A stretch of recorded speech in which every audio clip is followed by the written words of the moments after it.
by cracks, ice boulders that can break free without warning. Sherpa guides from several expedition teams and Linda, we're recording, and you're dead center right now. Okay. You're dead center to the camera. So stay put. Got it. More than 6 months ahead of the midterm elections, social media wanted to play a part in at least one race.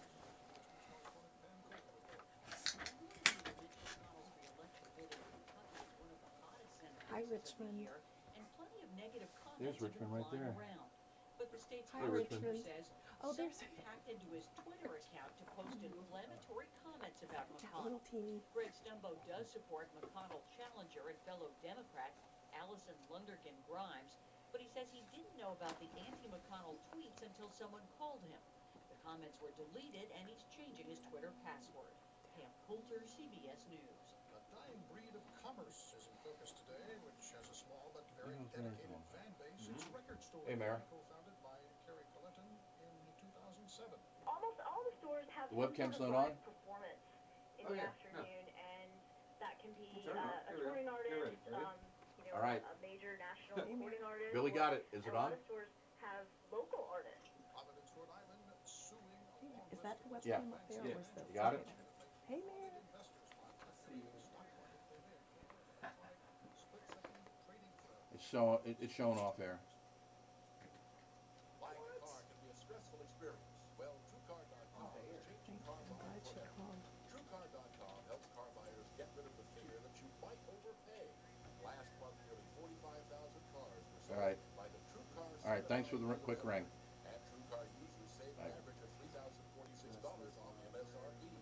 When you're ready to buy a car, She's always on her game. She is. Yeah, I don't normally turn the camera on until we get very close. Oh, okay. You know, Well, sometimes that's your people call. sit here and do strange things. Right. Yeah.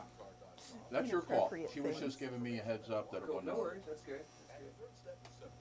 Just print out your TrueCar savings certificate and take it to the TrueCar certified dealer for a better. So you're going to have that where I can see it. So where do I look to see the 10-minute Well, I'll put mark? it here. You'll see this. Okay, but And which? that'll be at 10. That's at 3 minutes 46. Got it. And as soon as CBS went on, I pushed it, but I may be 10 seconds That's off. TrueCar.com. It's Visit today. 4 right now. 10:04 right now. I'm 5 seconds off.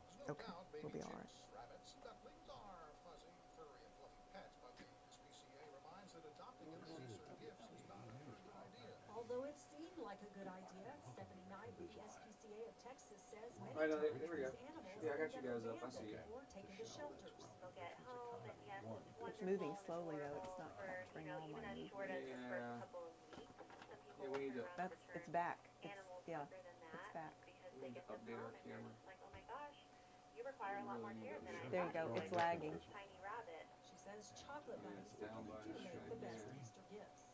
Marley McCormick, CBS News, Dallas. 4 people still unaccounted for in that March 22nd mudslide northeast of Seattle. One woman whose husband died in the slide is suing the state and Snohomish County for $7 million, demanding to know what the government officials knew about risks to people living in the community. Yuri Nunn, CBS 3 News. seconds. 3-second lag. MSNBC presents Growing Hope. When a voice is empowered to action, when a light shines on equality and justice, the seed of hope is sown. It drives you to tackle the hard stuff, to stop gun violence, to protect voter rights, what do you say to we fight so record that the show? everyone has access to health care, and ensure no one goes through the cracks. Man, I've already had one can of So caffeine. does the power of people. I've already drank a couple cups of coffee. MSNBC.com/growing I mean, I've already done 2 pots. Ron Delano, Attorney And Houston. 6. If 1 you've been minute. diagnosed with mesothelioma, you may be entitled to a tax-free share of billions of dollars that have been set There is aside something for surreal mesothelioma about cancer being in a patients. broadcasting Secondhand booth. asbestos This is exposure great. can also cause This mesothelioma. is great. This is Many awesome. patients Yeah, were this is fun. exposed to Because asbestos what and happens didn't is we even all bring know our it. A game Call today. right now to get the facts Right. about your legal rights and Nobody's possible gonna get on financial the air compensation. and be Call done. 800-764-3000. 800-764-3000. It's like the training days. I'm glad it's not. Well, you would absolutely be on your game for when it's time to train. You're on your game. Hello, That's right. William Eastman, your host for a revolutionary new approach to small business success from Richmond Biz Live on WLEE 990 AM. Join us every Saturday at 10 o'clock for 1 hour of engaging and informative solutions to achieve your dream. You can start by checking out our website at RichmondBiz.com and download your program schedule. Do something important for yourself and clear your calendar. Join us every Saturday at 10 o'clock on WLEE 990 AM, the most important hour in your week.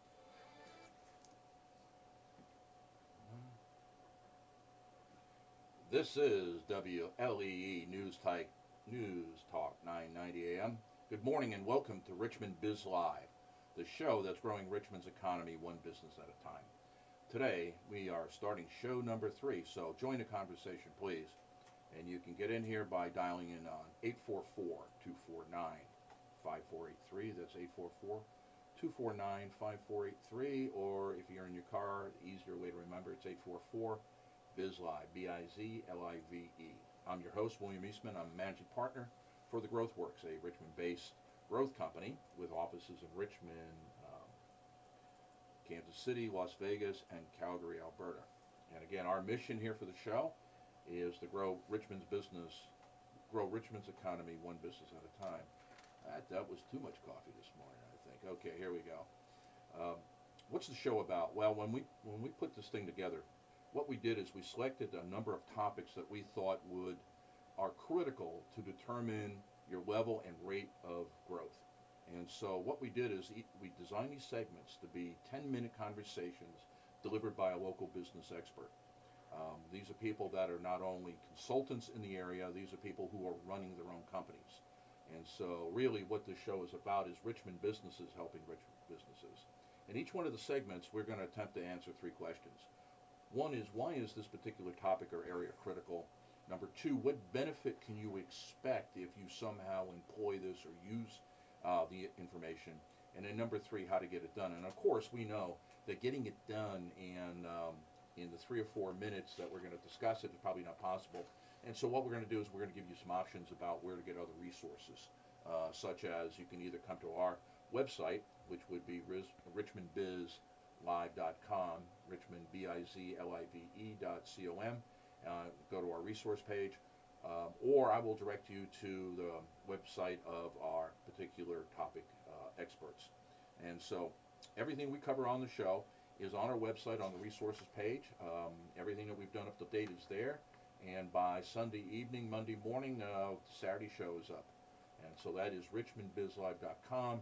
And from there, you can actually watch the streaming of the show or listen to it over the internet, as well as have the phone number to dial in. And again, that's 844-249-5483. Okay. So how the show start? Well, what I did is I'm making you live my Saturdays. At 10 o'clock on a Saturday morning, up until 3 weeks ago, I would be doing 4 things. I'd be reviewing the week, and I would be asking myself, are we on plan, which is an issue about how we're doing in sales? Are we on schedule? Do we have the things that we're supposed to produce out this week, whether it was for clients or it's for internal consumption? The status of cases in terms of service complaints, and have we adequately, or not adequately, have we handled them in a way that the customer's happy with us?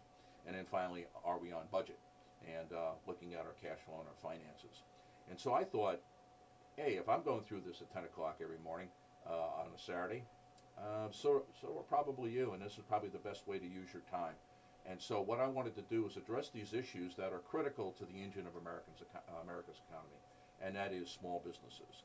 So let's get into our first topic area. This week, we've got Linda Heath talking about the financials of 550/80, which we discussed a little bit in the last show. And what Linda's going to do is that she's going to take that and she's going to pick up where we left off in the last segment. So Linda, welcome to the show. Bill, good morning. How are you? Yes, and I'd like to start by defining terms. The focus this quarter is on small businesses that qualify as low impact firms. They're kind of the 80% of the ones who make it above that $1 million level. So small business means $1 million to $10 million of revenue and 11 to 60 employees. And the research you shared said that the high impact firms are usually 25 years old on average, and they're the younger firms. So I'm guessing these firms, low impact firms, have been around for a long time. They didn't make their $1 million overnight. And the interesting thing is their growth rate tends to be 0 to 4% per year. And so it takes a very long time to get to those revenue levels. And the key is, though, that although they've passed important milestones, if you ask for their financials, you'd probably see that they're struggling. So we're going to hit on 3 questions, which is, when will it get easier? What's causing our glass ceiling? And how do I overcome the bloop factor? Okay, so when does it get easier? All right, let me tell you a personal story. In 1990, I formed a company with a business owner. We were a design-build construction firm focusing on the requirements of data centers and computer rooms. I owned the business from 90 to 98. I sold it in 98 for a pittance, but we have successfully completed our largest project to date, $5 million critical power overhaul for a bank here in Richmond. In 1994, I had to kick my partner out of the business for serious personal reasons. It was pretty traumatic, and probably some of our listeners had been through something like that. We could probably do a show on picking partners. Yeah, we could. Anyway, we started the business in June, right before Desert Storm. We were the new kids on the block. I was divorced, supporting myself. He had no outside income. We barely capitalized the company. We threw in $3,000 each, and I threw in a computer with an 8088 chip and a Hercules monochrome monitor and a 54 baud modem, and that made me the 51% owner of that business. And even though we had some credentials, we had to start all over, basically, and as you can imagine, it was a bumpy start. And then 4 years in, I have to let him go, replace him with somebody who had essential engineering skills. So even though I had the business skills to keep the business going, I didn't have the technical skills that we required to stay in business. So I paid this other guy a lot more than I was able to pay myself, and I kept thinking, okay, next year will be my year. But it was really wearing me down. And I see you shaking your head, so you know the story. Been through partners. I've been through partners.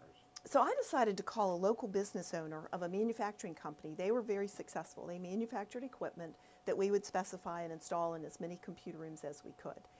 He and his business partner had been in business a lot longer, and in my eyes, they had won the trifecta of business ownership because they were able to keep their company. I had heard that they had broken the 10 million revenue ceiling, and we knew, it was public knowledge that they had sold a large chunk of their company to an outside company. So they actually ended up keeping their company and working there, putting a lot of money in their own pockets, and now they had deep pockets to be a very strong competitor. So I had this guy on a pedestal, and I called him up and I said, "Can I pick your brain?" He said, "Sure." So I went in and we had the pleasantries. And then I said, "Okay, tell me, what's the hardest thing? You know, in my eyes, you've made it. What's the hardest thing?" And he said, "Linda, I know every crack in my bedroom ceiling. Our monthly payroll is $250,000, and I lie awake at nights trying to figure out how we're going to meet the next payroll." So, you know what I did when I left the meeting? What'd you do? I went to my car and I banged my head on the steering wheel 3 times because that was not the answer I was looking for. And this is what I'd like to tell our listeners about this question. Never. If your business model is working harder instead of working smarter, then for you it is never going to get easier, because you're going to have new challenges to lead your company at every stage in its life cycle. And if you want to get out of the cash flow struggle, you need to achieve stellar growth every year. That the high performance do the 25% a year. And when the business is moving that fast, you need data, facts, and objectivity to guide you, accountability for the team. Right. And large companies, successful companies, use internal business data and financial analysts. So your past gut performance is not enough. Okay, so what creates this glass ceiling? Okay, well, I had a recent aha moment. I was talking to an attorney who was walking through the break room. In fact, he was sort of gimping around, muttering under his breath, and I said, "Hey, how are you doing?" And he said, "Well, I'm doing great except for my knee." I went, "Jeff, what's wrong with your knee?" He said, "Well, I walked hard into the coffee table. It swelled up so badly I missed 2 days of work, and now I'm trying to catch up for the 2 days lost. Every now and then I put my foot down in a way that reminds me of, my knee reminds me of why I missed the work." And I said, "Oh, would you like for me to pray for it?" He goes, No, healing events occur over and over, and I'm sure after I've had enough of them, it will be just fine." I said, "Okay, well, I hope that goes well for you." And he said, "Well, it's going to take longer now." I went, "Really? What do you mean?" He said, "Well, I'm a retired Marine, so there's been a lot of running in my life," and I could just picture it. It's dark 30, he's got the pack on his back, the 50-pound pack on his back, he's running uphill, out and back, and it's before breakfast. A lot of wear and tear on the knees. Been there. And then he mentioned, In "Oh yeah, I boots. was a paratrooper." And I said, "Oh, so you jumped out of perfectly good airplanes?" He said, "No, they were not good planes." I said, "Oh, so you jumped out of airplanes built by the lowest bidder?" He said, "They were a collection of parts, all built by the lowest bidder, flying in close formation." Oh, so what was your aha? So, well, my aha was, what if most business owners think that they're flying an airplane? But what if they're really just flying a collection of business activities being performed by the lowest cost resource, taking the path of least resistance, flying in close formation? Would that perhaps explain the struggles that our low impact firms are having? I would think so. It would explain all the mid-air collisions and the fact that the plane doesn't fly.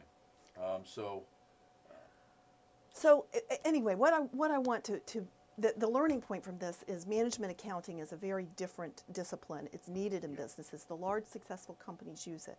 Probably our audience, for the most part, are using financial accounting, and it's important, and your bank uses it to figure out whether they're going to lend to you, but it's a lagging indicator of what's happened. So if that's all you rely on, you will always be looking in the rearview mirror. You will always be in reactive mode. In management accounting, with a smart business analyst helping you, actually gives you a way to look at leading indicators for your specific business and get ahead of the curve. Yeah, in fact, I just want to hit on that. Last week, Andy talked a little bit about this when he was in lean manufacturing, and this whole idea of managerial accounting is it's not different numbers. It's accounting for the business differently. The financial accounting system is done for the banks, for the IRS, for your investors. Managerial, but it doesn't work very well for decision making internal. That's because exactly it's not real right. time. Managerial accounting is, I look at the numbers, can I make a decision today about what to do? Right, and it's looking forward. You can begin to connect the dots between business activities and how that will affect your financial results in the future. And that's what makes financial holographic special, I think, because we've really found a way to get that to these middle market companies. You said something about bloop. You and I in one conversation, you said the bloop question. Yeah, I'm like, the bloop factor. what is a bloop question? Oh, Bill, I'm so glad you asked. That is a highly technical term. The bloop factor, BL00P. Oh, okay. Zeros, okay. There you go. Oh, of course, I'm a numbers person. Well, so here's what bloop is. It's the sound you hear when you lean over the edge of the boat to reel in the big fish and you hear your expensive sunglasses slide off the tip of your nose. Bloop is the sound you hear when you turn around too fast at the pool. You're watching the kids at the pool. You turn around too fast and your expensive smartphone falls into the pool. That's the sound you hear. It's the sound of trouble that gives you that sinking feeling in the pit of your stomach. So when I was going through commercial loan training many, many years ago, they said something that has stuck with me forever. And they said, you can lose money more than once. Your business can lose money more than once, but you can only run out of cash once. Oh, wow. Wow, Isn't that so profound? true. That is profound. And I've seen it as an underwriter that you can see that occasional bad year or that recurring so-so year and the company stay in the game, but then one day they're gone. And so the way you overcome bloop is you have to start calculating your burn rate. You really have to understand how fast is your business in its current state, the way you are currently running it, running through cash, monthly or weekly. And then you have to know how you're going to bring in the sales and manage that operations to beat that. So I encourage them to listen carefully to my colleagues, Mike Carroll and Andy Schulich, on those. But the research shows that the low-impact firms are struggling because they generate less revenue per employee. That's one key metric That is so than the true. high-impact firms. In fact, that could be the one metric, if you measured one, that would be the one metric to tell you where you stand. Linda, as we close this out, because I know you're going to pick this up in your next segment. I sure am.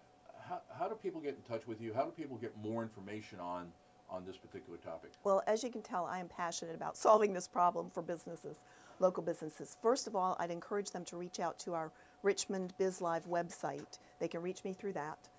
My name is Linda Heath. I'm on LinkedIn. Would love to have a LinkedIn connection. And the company is Financial Holographics, www.financialholographics.com, where you don't have to know what to ask for to get what you need. Oh, I like that. Thank you, Linda. And we'll be back.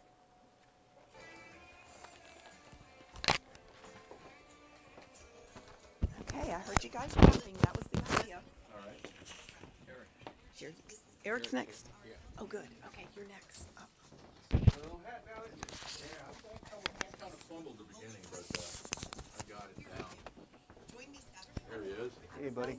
But you were over a little tiny bit, so I showed over a second. I gave you the overage, I thought. Okay, maybe I thought you were past 6. But just by a couple seconds. And then I was passed by a With little. over 75 years of collective experience, our team of experts works with cover your organization's unique identity, focusing on the most effective needs. How you doing, buddy? Fine.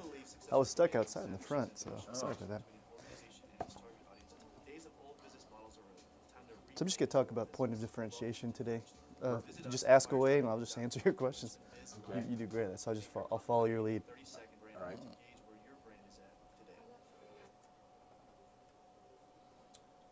Well, we're back. Hey, join the conversation. 844-249-5483. That's 844-249-8453. Yeah. I'd like to introduce Eric Macalma from the Firestarter Grouper, and he is our expert on brand and strategy. And today's show is going to be on the impact of brand distinctiveness and this whole issue about being unique or distinctive in the marketplace. Good morning, Eric. Good seeing you, man. Good morning, everyone. How are you guys doing? I think they're doing great. We are here. Fantastic. And so let's talk about this, and I guess the place to start is why. Why is distinctiveness or uniqueness as developed to a brand so critical to a company? Well, in today's world, we believe that, well, first of all, let me take it back a little bit here. I believe that any small mom and pop shop, no matter what size the organization is, nonprofit or for-profit, you have an opportunity to get in front of the world, basically. And the reason for that is because of the power of the internet and the technology today altogether. Now, we have this moniker that we call differentiation in the marketing and branding world, and it's a term that's often miscommunicated and misunderstood. Differentiation is really important in terms of making your company stand out and different from the rest of the pack. And the reason why is because if you are competing with the best of the best and you have the ability, even as a small mom and pop shop, to compete with Fortune 5s and top firms like that, due to the power of the internet and technology today, then it's very important to make sure that you're always standing out from the rest. Okay, and one of the lessons that came home to me was that a lot of business owners, and I want to pick up on this and I want you to elaborate, a lot of business owners say, but that's all true, but I'm in a price-sensitive market. And it's my belief that if there's nothing distinctive about your offer, then the only thing you allow the client or the prospective buyer to make a choice on is your price. Could you elaborate a little bit more on that as well? Well, if I've got 3 objects for sale and from 3 different companies and they all look the same and they all act the same, how do I determine the difference? And so what I'm going to do is I'm going to use price as kind of my decision point, as opposed to if I'm distinctive, I've got a different feel or I got a different set of features or something of that nature. But there's some way that I look different than my competitors. Absolutely. Well, with branding, we believe that perception is reality. But branding really starts at the heart of every organization. And if at the end of the day your competitor is very much like your product, well, first of all, there's a problem. But number 2, you're absolutely right. Pricing is definitely key. If perception is reality, then pricing needs to be at the forefront of how you're going to differentiate yourself. Who would pay premium for a product that is cheaper than everyone else? That's one question I would like to ask. And with that in mind, it's very important to know that your price, that brings that perception, which is reality, to the minds of your consumers. So it's always better to charge premium for your service or your quality product as opposed to the competition, no matter how close it is to the products itself. Okay, so let's talk about how to brand. How do I, as a person, obviously calling up the Firestarter Group would be a smart move by a client, but if I'm a business owner and I'm out there listening to this, how do I start if I want to make my company, my brand distinctive? What are some of the things I have to consider? Well, in our case, we do what's called an internal brand assessment, and those things take a lot of time. But sometimes for small business owners getting right into the neck of the woods, they have to kind of just feel out or even go through what we call a test phase when it comes to starting their business. Now, when it comes to the branding piece, that never ends. But it does start somewhere, and it starts with a series of questions. And some of those questions involve, who do I want to be? What do I want to be known for? And how do I live the brand? And you'll find a lot of business owners, a lot of organizations from the bottom up, startups, go through a series of stages when it comes to figuring out who they are, as well as what it is that they want to be known for, and how to let not only the world, but also how to live the brand internally with their staff, their internal organization, their team members, because the brand needs to be lived both in and out of an organization. You know, the thing that struck me is that the great brands sometimes, you know, we talk a lot about having customer participation, and you want the customer involved in their input. And yet, when you look at some of the great brand leaders, you see that their offer is very idiosyncratic, almost like they never talk to the customer. For example, Steve Jobs and his fanaticism with the touch and the feel of his equipment. Even though Apple originally was known as a software firm, actually they became a products firm. What about that? Well, behind every brand, there's a culture that needs to take place, and behind that culture, it needs to be wrapped around its original founder. One of the greats that I like to always quote is Thomas Edison, and he basically said, and I'm paraphrasing here, Yeah. my friend.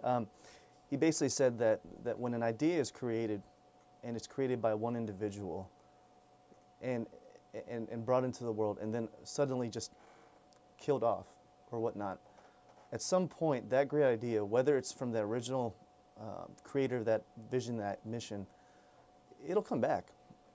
And whether it's through the same person or another individual. And the reason why is because that's how great that idea is. And much like what happened with Steve Jobs, you could see the evolution of Apple. And there was a time there where in his biography that you could see that Apple had fallen back down to earth. But when it came back to a new vision and a new mission, that's what set the standard. And it's very important to have that in the forefront. Okay, because the thing that I took from reading a lot about Jobs was how nobody would ever see the product really until he was absolutely totally satisfied. He had a vision for what the product not only would do but how it would feel, because it's almost like he found the soul that should be in that machine. And so the owner has to have, I think, a lot of participation in the process of whether we're talking about branding the company or branding a product or service that the firm has. Is that your experience? Yes, absolutely. And actually, I think I've mentioned this before, but the great David Martin himself, founder of the Martin Agency, they've worked with brands like Geico and Walmart, and you name it. He once said that true branding is an expectation of performance, not an expectation of setting expectations, but is setting an expectation of performance. And I think that's exactly what Steve Jobs had done with the product, because that product sells itself more than just the way it looks and the packaging, but it's the quality of the experience and the expectations that their customers, or even those that haven't actually bought into the product, that they perceive and value that product. Yeah, it seems like a brand almost creates a cult. I mean, Absolutely. I happen to like Samsung products myself, but I can't think of the time I've stood in line all night to get into a Samsung store. And yet people will line up, and people today will line up for Apple products when Samsung actually is offering things that might have more features. Isn't it true that branding actually kind of creates a cult of followers if you've done it correctly? In a lot of senses, I must agree with you that because, and actually let's take it to this respect. Apple has probably the biggest amount of individuals that have not necessarily bought into their product, but will still tell others about them. I believe that they have probably the strongest market share when it comes to word-of-mouth marketing, because regardless whether you love Apple or not, you're still talking about them. Oh yeah. Regardless whether you own a phone or any of their products, you were still talking about Apple. I'm a Linux guy. I have nothing made by Apple, but yet when I talk about branding, who do I go to? I go to Jobs and I go to Apple, because who does it better? Exactly, and that's where that perception becomes a reality. Well, in the remaining few minutes here, Eric, how do people get a hold of you? And most importantly is that how do they get a hold of you and get started in looking at their brand and what it means and how to make it unique and distinctive? Absolutely. Well, first of all, I encourage them to join us all at RichmondBIZLIVE.com. Again, I'm very honored to be a part of the series. No one else is doing this and has done this in the past, so we're very much encouraging that. You could find my contact information on the team page. You could also reach me at eric@firestartergroup.com via email, or visit us at our website at firestartergroup.com. And in case you need to reach us, you could reach us at 804-216-1195. And all of that information is on our website at RichmondBIZLive.com. Go to the resource page and you can see Eric there and the last show. Eric, I greatly appreciate you being in today. Good seeing you again. And thanks. Absolutely. Thanks so much, my friend. And I don't think that I can highlight enough how critical branding is to your organization, because it speaks to everything about your business, but also what is absolutely essential as we begin to move from branding into marketing and sales is how, in order to be distinctive in brand, how much you must know about your customers, and specifically how your customers consume your products and services. Because if they don't understand that, then the chance of building something distinctive is very, very small. And so I just want you to hold on to that. I'm going to hit on it a little bit, but I think what we're going to do is we're now going to move the conversation to a little bit more tactical level. Branding and strategy is typically strategic. Now we're going to get tactical. And I've got my good friend and colleague Mike Carroll from Sandler Training in here, and Mike is now going to pick up the conversation from last time about executive involvement in sales, close that out, and start talking about selling to the sweet spot. Mike, good seeing you, man. Bill, good morning. Excited to be here. I wanted to step back to last session. We spoke about executive involvement in the sales process, and most executives always worry about the bottom line. And of course, sales pretty much drives the bottom line. Oh, it sure does. So one of the sayings that we have, the bottom line is it starts at the top with executives being involved in the sales process. Now, the other thing that I wanted to touch back on is we talked about determining your most effective sales model. Right. And sales model is a very complex topic. It could be your best offering, your offerings, your best method may be face-to-face selling, maybe a storefront, maybe over the internet. Number of combinations there for most folks. But to kind of segue into our spot today is finding or determining your ideal customer. Well, that really starts with your sales model. Yeah. The sales model really, we're determining what our target market is, and we then determine what are their buying behaviors, what are their buying processes. So that's, when we go from sales model, which is critical, and we move into the sweet spot, I think you call it. As a business, how do I determine who are my best customers?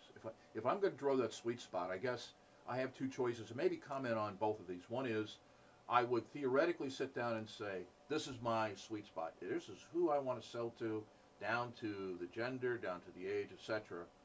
Or I can look at past history and say, who did I make the most money with? What's your recommendation? Well, both come into play. Okay. In the sense that, how do you determine your ideal customer? I mean, they're the people that are willing to invest time and resources into buying your offerings. And as you indicated, demographics, I mean, you can break it right on down, specific industries, vertical market within industries. And, the key there is, and I agree with you, if you've been in business a while, research who are your best customers. Because that's what really happens, I think, to lots of businesses when they kind of feel like, when they look at that target market, they're looking at potential buyers or users of their products.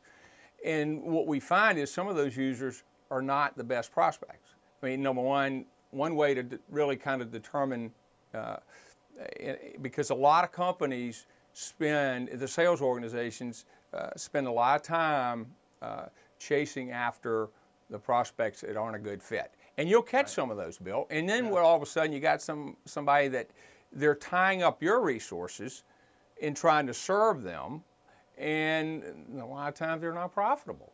No, in fact, you'd be more profitable if you passed them on to your number one competitor and let them kind of dance with it. Oh, in my days in distribution's an industry that you better be creative in, because most of the time it may not be about the product, but how you deliver the product, what ordering systems you put in place. And we used to say that, hey, let's let the competition have them. They'll let them burn their resources, and let's stay over here closer to our sweet spot. And so, in a way, it's kind of like we're hitting back where Eric was just recently, is that without a clear sense of branding and knowing where your uniqueness and distinctiveness is, that's part of being able to identify the sweet spot. I also think, and this is my own experience, is that what this dictates is you need to have some sort of customer relationship management software system, because it is very difficult to look back at past accounts and try to figure out who's the best. What we do a lot of, and I'm gonna ask kind of your insights on this, is if I look at my most profitable accounts and go, is there anybody out there like them? Maybe that's who I ought to be trying to find. Oh, and I totally agree. I think that, you know, there's a couple interesting books out there right now. One's been around a while, The Mind of the Customer, How Customers Think.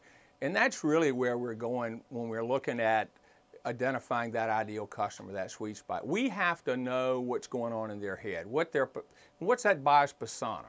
You know, why are they buying my products or services? Right. And most importantly, is how they're using them.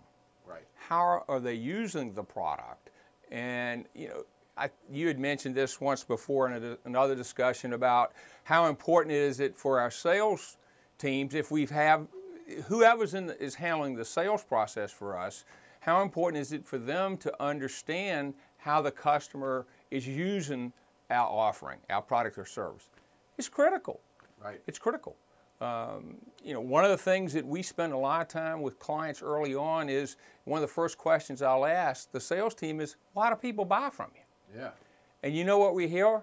You know what we hear is features, advantages, and benefits. And you know what I say to them? Blah, blah, blah. What do you think your competition is hearing? Yeah. Oh, well, we got great people. I mean, the competition's saying that. You know, we're saying, they'll answer me and say, well, you know, we got great people. We got great technology. We got the state-of-the-art systems. And I said, well, you know, what do you think your competition is saying? Yeah. Are they saying that, oh, we got bad technology. Our people are not very good, but maybe we ought to do business together? And, you know, the key to that is, so we get away, we want to go back and say, well, why is that customer really buying for us? Right. And we do what we call a pain discovery exercise, which really says that if you got unique features or benefits, great, but really what are they doing for those customers? Right. What problems? People buy to solve problems, to prevent issues happening, fear. That's what we want to focus on. And how to communicate that, Bill. Yeah, I think if you look at it, and I'm not a sales expert like you, Mike, I'm just, you know, a business owner that does a lot of selling, is the two questions to ask yourself. If you're selling to consumers, it's probably something to do with lifestyle, unless it's an absolute commodity like toilet paper. You know, then you don't have to ask yourself how they're using it. It's pretty obvious. But something like a car is an identity issue, lifestyle. In business, how does it impact the business? It either is making them money, exactly, or it's reducing cost. It's one or the other, and that's the impact that I'm having. And I agree with you. A lot of salespeople, when you ask the question, not necessarily there. Well, Mike, what else about finding the sweet spot would you like to cover today? I think we've hit it pretty hard. The fact that it's so critical to know that you are focused on the types of customers and businesses that are going to be most benefit. It's got to be a win-win. Right. But I think the real key there is to always to be creative, to find ways that you're bringing value to your customers that separate you. Eric talked about differentiation. You know, what differentiates us? And it may not even be about your product or service, but you come in with value every time you interact with them, so that they realize you're a business partner.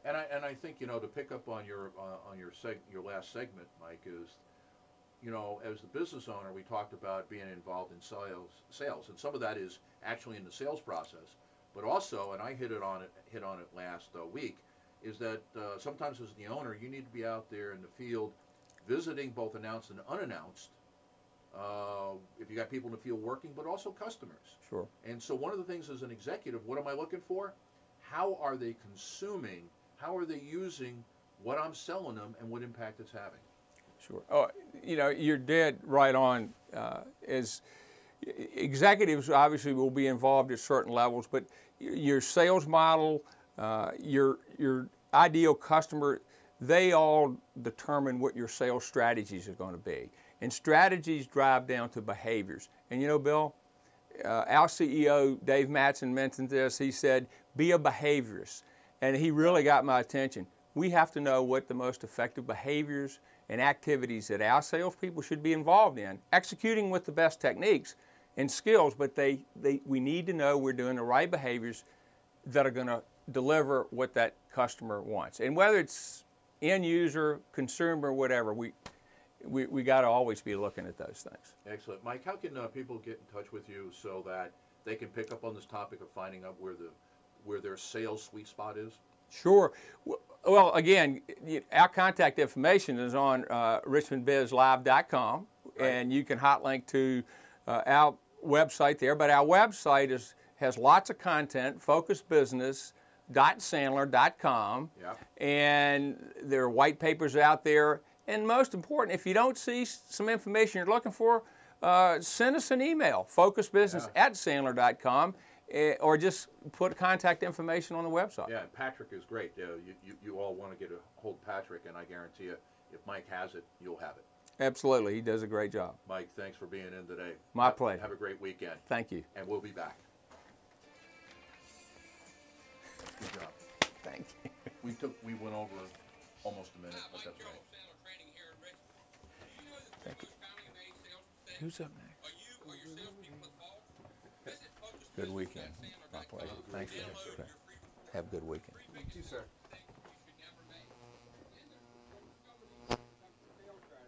And what to do about them. Finally take the pressure out of selling and reach your desired sales result. Visit focusbusiness.sandler.com. Download your copy now. Oh, yeah. How about that, man? That would not be cool, would it? And I got to switch over here. Well, this will be your best. Thanks for your help. Have a great weekend, Mike.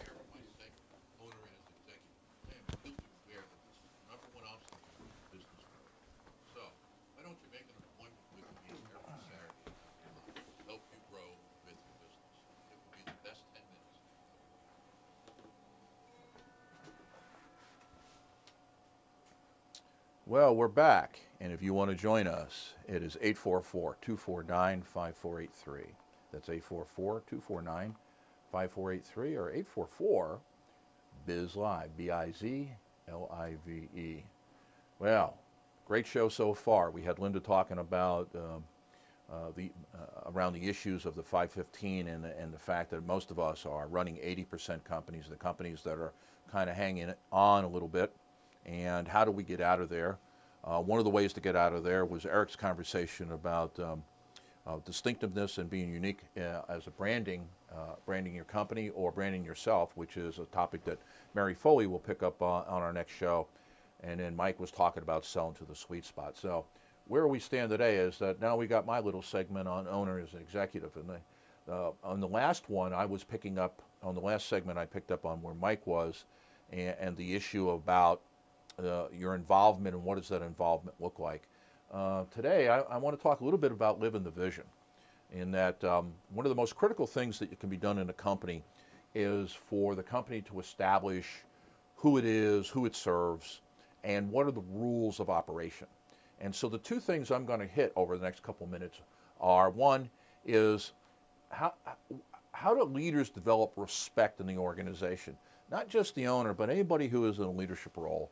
And number two is, how do I inspire people to go beyond? Because I can tell you, if everybody works the rule and everybody works the standard, we're not going to make it. Is that on any given day, we ask people to work harder than we pay them, or harder than we give them benefits. I know my colleague here, Billy, as producer on the show, I know Billy works harder than he gets paid. Jim, you listening? So the deal then becomes is, how do I inspire people? And so let's start with, why is that important? Well, one of the things I've learned, and as a consultant I practice, is people do not listen with their ears. They listen with their eyes. And when I say something, it isn't believed until I see it for myself. And what happens in a lot of organizations is they put together a policy manual or a rule book, is that it'll be something for everybody else, but not for the owner. Now, owners, understand what I'm saying here, because this is a bit of a revolution on my part. But the deal becomes, if you're going to expect a set of behaviors out of people in the company, in other words, we're going to be honest, we're going to tell the truth, we're never going to lie to customers, we're going to treat everybody with respect, you had better start doing that. And so if you don't, there is no way to generate the respect in the organization, because the people who work for you are going to follow your lead, anybody in a leadership role. And of course, that tells the employees that this stuff about external brand or internal brand, all that stuff is just noise to them, okay?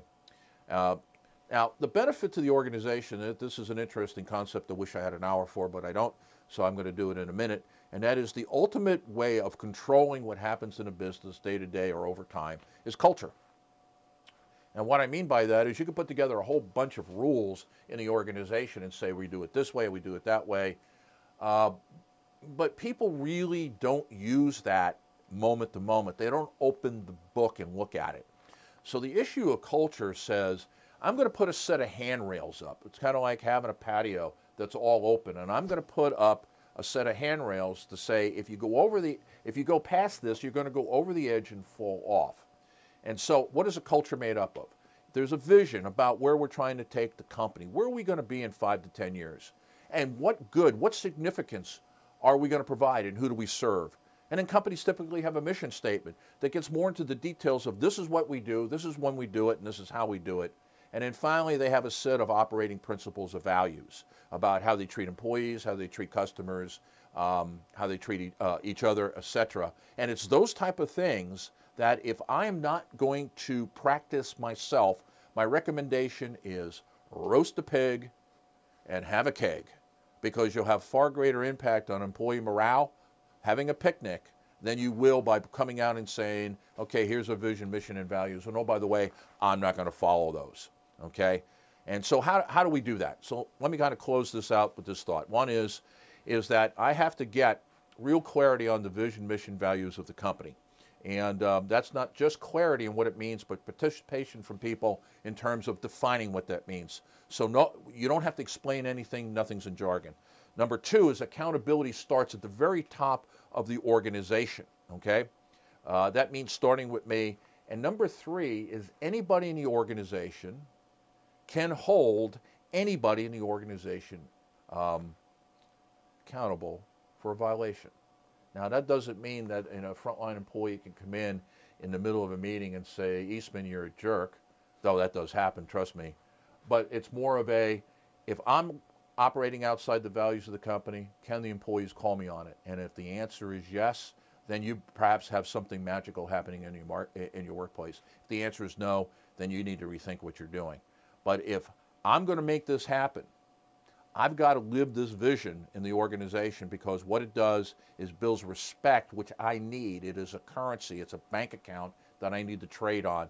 And then number two is that then gives me the ability to ask people to do more than I pay them or I compensate them for. And why? Because they're part of some cause that's bigger than themselves.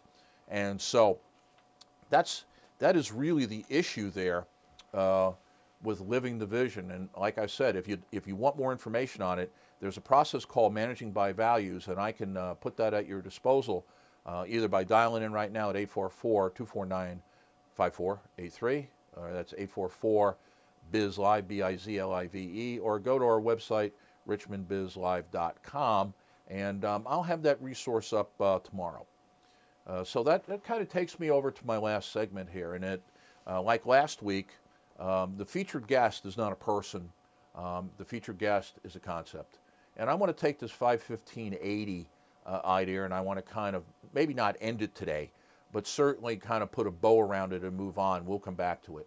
Okay? Because when we built our programming, what we decided to do is start our show for the first couple months, this second quarter of the business year, on the 80%. And the reason we started on the 80%, because number one, it's 80% of the people out there listening. Okay, but also number two, it's about the building blocks, because if you want to go from if you want to be in the elite 5%, you want to be one of those high growth firms, nothing that we're talking about today can go undone, because you'll never get there. This is the foundation, and the problem why the 80% of the companies out there who are struggling to get by is because the fundamentals aren't in place, okay? So our focus has been and will be through the end of June is in three particular areas. One is achieve operational efficiency. Now, Linda talked about it today with managerial accounting, and it's going to be a theme that she goes through in her remaining segments, and it's something that Andy started last week, Andy Schulich at Metamorphosis Management Consulting, and Andy started last week, and he's going to pick up next week, is this whole thing about becoming the lowest cost producer. And the benefit of being the lowest cost producer is pretty simple. I'm not talking about price now, because that kind of would mitigate my conversation on brand, but the issue here is I want to be able to build it better, faster, and for less than anybody else, because if I do that, then it allows me to use price as a competitive weapon. But also what I get out of this is that I'm running a top flight organization if in fact I'm able to get it down to the lowest cost producer. So achieve operational efficiency is going to be predominantly a focus of Linda Heath going forward from Financial Holographics and Andy Schulich from Metamorphosis. Number two is product and service distinctiveness.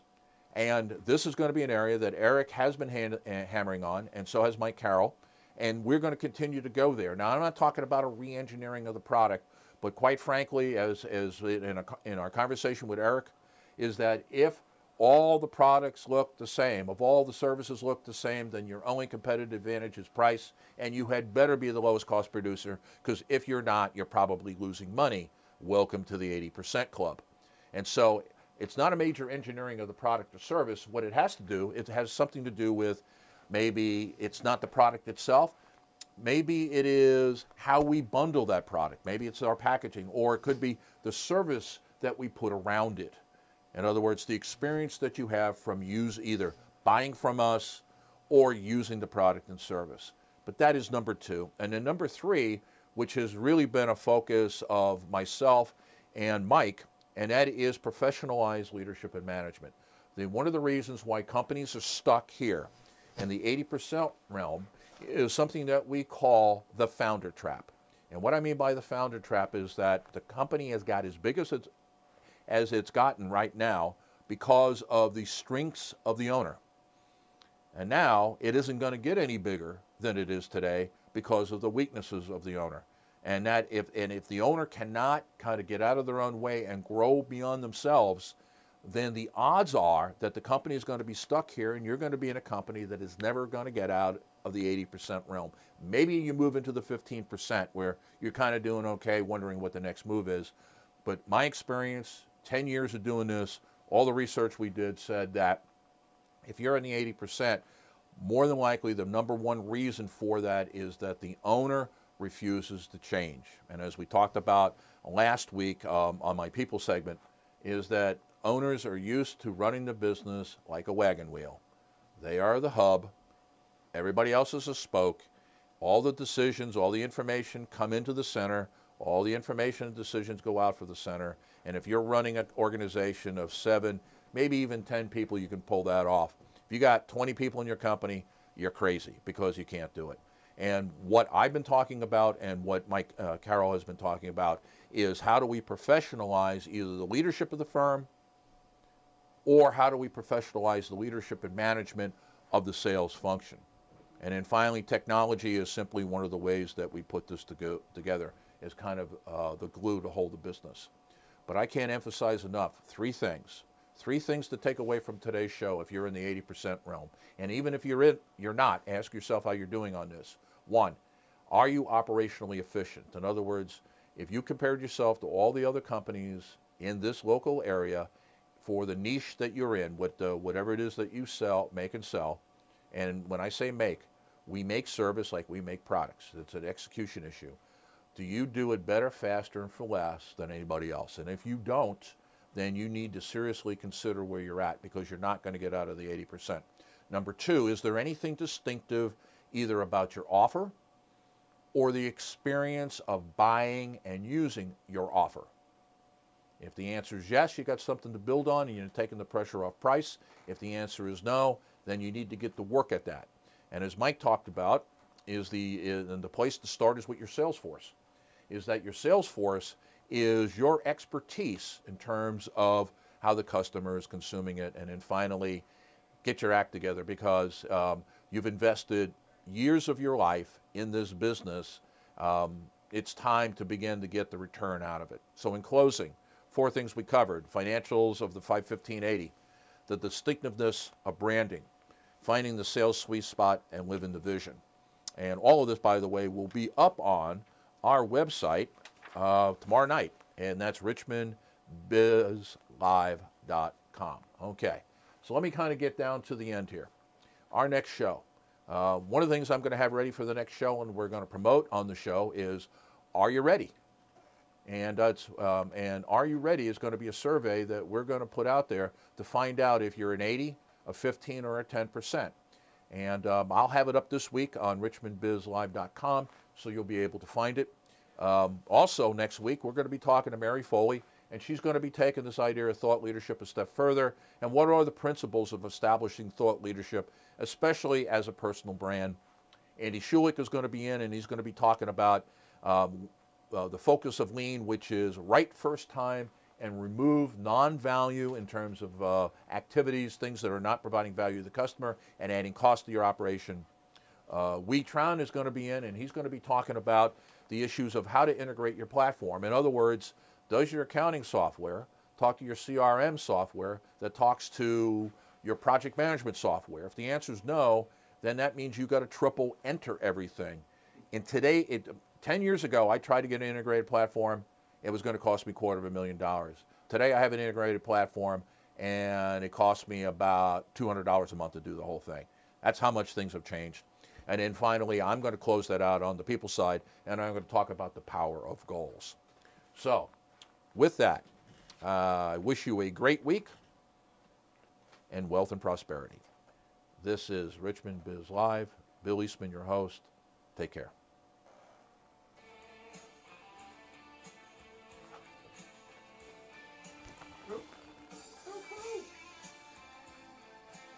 See, I found the right piece of music.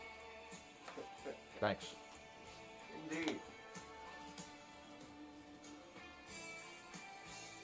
Yep. And I was going to talk about that show. I was going to talk about the song, but I didn't.